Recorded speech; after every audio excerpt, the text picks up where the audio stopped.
अखेर महाराष्ट्र सेट याची एक्झामची तारीख आलेली आहे. नेहमी तारीख पुढे जायची तारीख समजत नव्हती. अखेर याची तारीख समजली आहे आणि एक्झामचे भरायचे फॉर्म चालू झाले. तर याची अर्ज करण्याची तारीख आहे 11 जानेवारी 2024 ते 31 जानेवारी 2024. तसेच 31 तारखेपर्यंत ज्या लोकांनी अर्ज केले नाहीत किंवा त्यांच्याकडून अर्ज करायचे राहिले तर या लोकांनी लेट फी 500 रुपये देऊन 1 तारखेपासून म्हणजेच 1 फेब्रुवारी 2024 पासून 7 फेब्रुवारी 2024 पर्यंत ते अर्ज करू शकतात. तर याची एक्झामची तारीख आहे 7 एप्रिल 2024.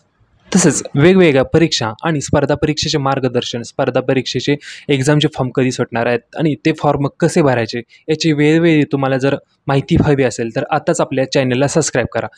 हे बटन तर तुमच्यासाठी फ्रीच आहे, पण त्याच्यामुळे आमचा कॉन्फिडन्स वाढतो आणि तुमच्यापर्यंत वेगवेगळी माहिती पोहोचवण्यास आम्हाला फार आनंद होतो. त्याच्यामुळे लवकरात लवकर हे बटन दाबून घ्या आणि आपल्या चॅनलला सबस्क्राईब करा.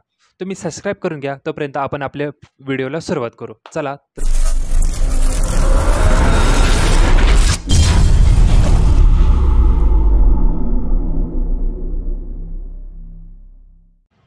सर्वात पहिला आपल्याला सावित्रीबाई फुले युनिव्हर्सिटी या पेजवर यायचं आहे. या पेजची लिंक तुम्हाला डिस्क्रिप्शनमध्ये देईल. तर त्याच्यानंतर न्यू युजर रजिस्ट्रेशन या बटनावर क्लिक करायचं आहे. तर पाहू शकता इथं 7 एप्रिल 2024 ही कन्फर्म डेट झालेली आहे एक्झामची डेट.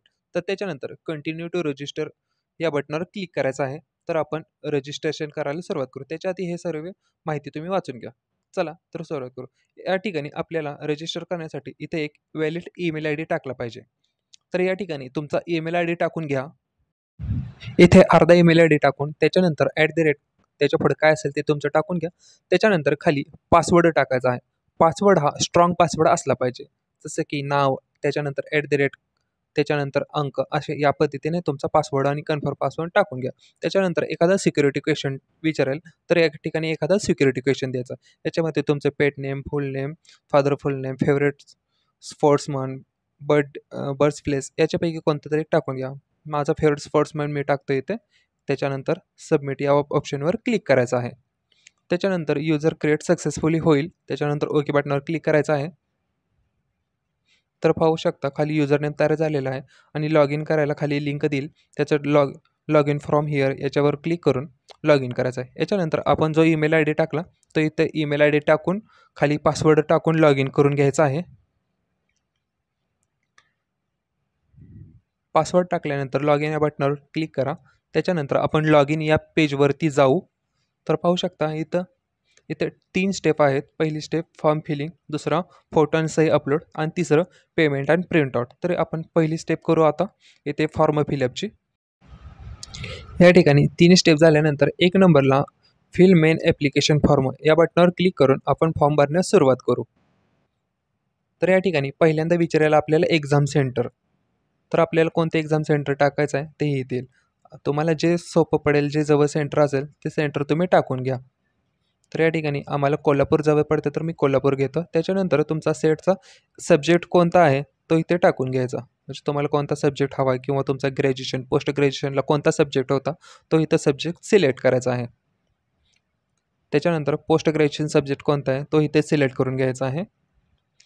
तर याच्यानंतर खाली विचारेल पर्सनल डिटेल्स. याच्यामध्ये आपल्याला आपलं पूर्ण नाव टाकायचं आहे. पहिल्यांदा आडनाव टाकून घ्यायचं आहे. त्याच्यानंतर आपलं पहिलं नाव टाकून घ्यायचं आहे. पहिलं नाव टाकून झाल्यानंतर त्याच्यानंतर आपल्याला मिडल नेम टाकायचं आहे. मिडल नेमचे वडिलांचं नाव टाकायचं आहे. या पद्धतीने इथं नाव टाकून घ्या. त्याच्यानंतर खाली वडिलांचं नाव टाकायचं आहे. तर वडिलांचं नाव विचारून तर तसंच पहिल्यांदा आडनाव, त्याच्यानंतर स्वतःचं नाव म्हणजे वडिलांचं स्वतःचं नाव, त्याच्यानंतर वडिलांच्या आजोबांचं नाव, तसंच खाली आईचं नाव टाकायचं आहे. आडनाव, नाव आणि मिडल नेम. मिडल नेम म्हणजे मधलं नाव. मधलं नाव हे लग्नानंतरचंच असेल म्हणजे इथं वडिलांचं नाव टाकायचं. त्याच्यानंतर ॲड्रेस टाकून घ्यायचा आहे आपल्याला. ॲट पोस्टने सुरुवात करून तुमच्या गावाचं नाव जे आहे ते टाकून घ्या. जसं तुमचा ॲड्रेस असेल तसा तो ॲड्रेस इथे टाकून घ्यायचा आहे. त्याच्यानंतर तुमचा एरिया सिलेक्ट करा. एरिया म्हणजे काय, एखादं तुमचं नगर असेल किंवा मेन रोड असेल, काय असेल ते इथे टाकून घ्या. त्याच्यानंतर तुमच्या सिटीचं नाव टाका.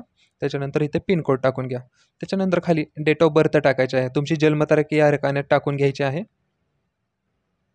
काय असेल ती जन्मतारीख व्यवस्थित टाकून घ्या. त्याच्यानंतर आयडेंटिटी कार्ड सिलेक्ट करायचं आहे.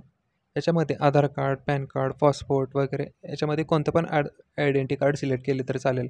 नो आयडेंटी कार्ड एक ऑप्शन आहे, त्याच्यावर तुम्ही टाकू नका शक्यतो, कारण एक्झामला जाताना आयडेंटी कार्ड हे द्यावंच लागतं. मी आता फक्त फॉर्म दाखवतो त्यामुळं फक्त no I D card select करतो. त्याच्यानंतर खाली मोबाईल नंबर टाकून घ्यायचा आहे. व्यवस्थित मोबाईल नंबर टाकल्यानंतर खाली जेंडर सिलेक्ट करायचं आहे. मुलांनी मेल करा आणि मुलींनी फिमेल असं जेंडर सिलेक्ट करून घ्या. काही काही लोकांना माहीत नसतं, त्याच्यासाठी सांगावं लागतं आहे. त्याच्यानंतर डोमासेल स्टेट सिलेक्ट करायचे. त्याच्यानंतर तुमची कास्ट कोणते आहे ती कास्ट इथे सिलेक्ट करायची. ज्या पद्धतीने पुढे सांगितले, काही कास्टला नॉन क्रिमिनल लागतं तर ते तुमच्याकडं असणं गरजेचं आहे. तर माझी इथे SBC कास्ट आहे तर नॉन क्रिमिनल त्याला गरजेचं आहे, तर SBC कास्ट सिलेक्ट करतो. त्याच्यानंतर विचारेल तुम्ही अनाथ आहे का, तुमचे PWDमध्ये येता का तुम्ही, तर या ठिकाणी येत असेल तर येस करा, नसेल तर नो करा. जर डिसॅबिलिटीमध्ये येत असेल येस केलं तर याच्या ठिकाणी डिसॅबिलिटी टाईप सिलेक्ट करून पुढे जायचं आहे. नसेल तर नॉट इलिजिबल करायचं. त्यानंतर विचारेल तुम्ही आता टीचर आहात का नाहीत. जर टीचर असाल तर येस करा, नसेल तर नॉन टीचरवर सिलेक्ट करा. त्या ठिकाणी क्वालिफिकेशन डिटेल्समध्ये PG कोर्स विचारेल, तर त्या ठिकाणी तुमचा जो PG कोर्स येईल तुम्ही वरती जे सिलेक्ट कराल त्या पद्धतीने खाली तुमचा PG कोर्स दाखवेल, त्या पद्धतीने सिलेक्ट करून घ्यायचं आहे. त्याच्यानंतर तुमची युनिव्हर्सिटी सिलेक्ट करा. त्याच्यानंतर तुम्ही कॉलेज डिपार्टमेंट सिलेक्ट करायचं आहे. म्हणजे तुमचा PG कोर्स कोणत्या ठिकाणून चालू आहे, कॉलेजमधून, इन्स्टिट्यूट का डायरेक्ट डिपार्टमेंटमधून. तर माझं इथं कॉलेजमधून आहे, तर मी इथं माझ्या कॉलेजचं इन्स्टिट्यूटचं नाव टाकून घेतो आहे. त्याच्यानंतर नाव टाकून झाल्यानंतर तुम्हाला विचारेल PG कोर्स स्टेटस. जर तुमचं हे PG कंप्लीट असेल तर कंप्लीट करा. जर तुम्ही लास्ट इयरला असाल तर अपेरिंग या ऑप्शनवर क्लिक करा. तसं पण चालेल. मी आता लास्ट इयरला आहे तर अपेरिंग ऑप्शनवर क्लिक करतो आहे. कंप्लीटवाल्याने कंप्लीट लिहून काय असेल ती टक्केवारी टाकायची आहे तिथे. त्याच्यानंतर सेट ह्याच्या आधी दिले आहे असं विचारेल तुम्ही या सब्जेक्टमधून. दिले असेल तर येस करा. येस केल्यानंतर तिथं तुम्ही क्वालिफाय होत नाही सेट एक्झाम देण्यासाठी तर नोच ऑप्शनवर क्लिक करून तुम्ही फॉर्म सबमिट करा. त्याच्यानंतर डिक्लेरेशन येस करून सबमिट करा. तर या ठिकाणी आपले दिसेल सेंटर नेम, विषय कोणता आहे आणि कास्ट कोणती आहे. तर या ठिकाणी कंटिन्यू करायचं आहे आणि ओके करायचं आहे. तर या ठिकाणी आपण दुसऱ्या पेजवर आलेले आहोत. तर या ठिकाणी आपल्याला फोटो अपलोड करायचा आहे. फोटो हा 50 KB हवा आहे. त्याचप्रमाणे सही पण खाली दिसेल 30 KB हवे आहे. तर या ठिकाणी आपण फोटो अपलोड करून घेऊया. गॅलरीमध्ये जाऊन डायरेक्ट फोटो अपलोड करायचा आहे. ज्या फोल्डरमध्ये तुमचा फोटो आहे तो सिलेक्ट करून घ्या. इथे फोटोची साईज 50 KBच्या आतमध्ये असावी हे लक्षात ठेवा. या ठिकाणी फोटो अपलोड झालेला आहे. त्याच पद्धतीने खाली आपल्याला सही पण तशीच अपलोड करायची आहे. तर या ठिकाणी सही तुमची सिलेक्ट करा. सही व्यवस्थित असावे. त्या ठिकाणी मी सही सिलेक्ट करून घेतोय, सहीचा फोटो. तर सहीच जास्त असल्यामुळे मी इथं साईज कमी करून घेतोय सहीची. 30 KBच्या आतमध्ये पाहिजे. तर या ठिकाणी पाहू शकता 10 KB ही साईज झालेली आहे. तर मी फोटो सिलेक्ट करून घेतो, ओपन करतो. त्याच्यानंतर अपलोड साईन या बटनावर क्लिक करतो. तर या ठिकाणी पाहू शकता काही टेक्निकल इश्यू असल्यामुळे काही होत नाही इथं, त्यामुळे मी पेज रिफ्रेश करून घेतोय. तर या ठिकाणी आपला फोटो आणि सही व्यवस्थित अपलोड झालेला आहे. तर त्याच्यानंतर आपल्याला पेमेंट, प्रोसीड टू पेमेंट या ऑप्शनवर क्लिक करायचं आहे. त्याच्यानंतर प्रोसीड टू पेमेंट ऑप्शनवर क्लिक केल्यानंतर पेमेंट गेटवे या ऑप्शनवर क्लिक करून आपण पेमेंट गेटवे या पोर्टलवर येऊ. तर या ठिकाणी 3 ऑप्शन दिसतील, महाराष्ट्र बँक, SS एव्हेन्यू आणि ॲक्सिस बँक. तुम्हाला जे पोर्टल हवे असेल तर त्या पेमेंट गेटवेवरून तुम्ही पेमेंट करायचं आहे. मी आत्ता सध्या महाराष्ट्र बँक या पोर्टलवरून पेमेंट करणार आहे. तर महाराष्ट्र बँक सिलेक्ट करून प्रोसीड टू पेमेंट करतो. या ठिकाणी credit card, debit card, UPI हे ऑप्शन सिलेक्ट करतो आहे. तर या ठिकाणी तुम्हाला जे हवं असेल ते ऑप्शनवर क्लिक करून तुम्ही पेमेंट करायचं आहे. तर क्रेडिट कार्ड आणि डेबिट कार्डला एक्स्ट्रा पेमेंट लागतं. सो सगळ्यात सोपं असतं UPI. तर UPI सिलेक्ट करून डायरेक्ट QR कोड ओपन करून तुम्ही पेमेंट करू शकता. हा QR कोडच्या ऑप्शनवर क्लिक केलं तर या ठिकाणी पाहू शकता QR कोड ओपन झालेला आहे. तर मी मोबाईलमधून QR कोडचं पेमेंट करून घ्यायचं आहे. तर त्याच्यानंतर पेमेंट झाल्यानंतर ॲटोमॅटिक तुमचा पेमेंट सक्सेसफुल म्हणून असा एक मेसेज येईल. मेसेज आल्यानंतर समजायचं की आपला फॉर्म सक्सेसफुली सबमिट झालेला आहे. तर या ठिकाणी मी आत्ता सध्या पेमेंट करत नाही, तर मी कॅन्सल या बटनावर क्लिक करतो.